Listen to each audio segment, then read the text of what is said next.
Fareed Zakaria GPS, seen in Sunday morning 10 Eastern and Pacific. Now for our What in the World segment. I noticed a strange item in the news this week. An estimated 200 North Koreans are stranded in Libya right now. Among them, doctors and nurses whose services are much needed back home. Why are they there?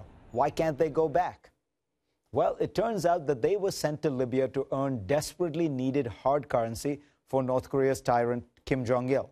But now, despite Gaddafi's death and the change in circumstances, he'd rather these essential workers stayed away. The same goes for hundreds of other doctors, nurses, technicians, and other workers in Tunisia and Egypt. Why? The Arab Spring.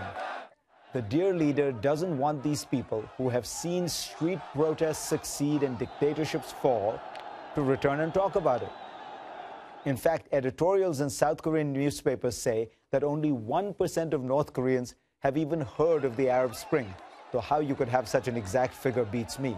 What we can say for sure is that the North Korean press has simply not reported on any of the popular uprisings of 2011. Obviously for fear of sparking protests within North Korea. In fact, Pyongyang issued a statement in March simply saying Libya's dismantling of its nuclear weapons program made it more vulnerable to Western intervention.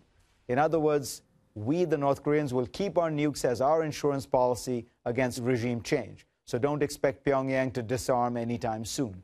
The regime there interprets the fall of Gaddafi as a cautionary tale. Don't disarm, don't try and talk to the West, don't open up. Meanwhile, the suffering of the Korean people continues. Just last week, UNICEF reported that millions of children there are at risk of being severely malnourished. These children will be more vulnerable to disease and stunted growth. And there's little hope that the government has the ability to help even if it wanted to. There's been a major shortage of food for years now, compounded by adverse weather conditions, a suspension of food aid programs from the US and South Korea. Even China, Pyongyang's only ally, has cut food aid. So what happens next? No one predicted the Arab Spring, but can one predict a Korean fall? Not really. Most of the tools of popular revolt these days are unavailable in North Korea. Only 400,000 people have mobile phones. That's 1.5% of a population of 24 million. Getting a phone requires connections to the regime. Internet penetration rates aren't available, but they're estimated to be just as low. There's no Twitter, no Facebook, no YouTube, no Al Jazeera to coalesce the masses.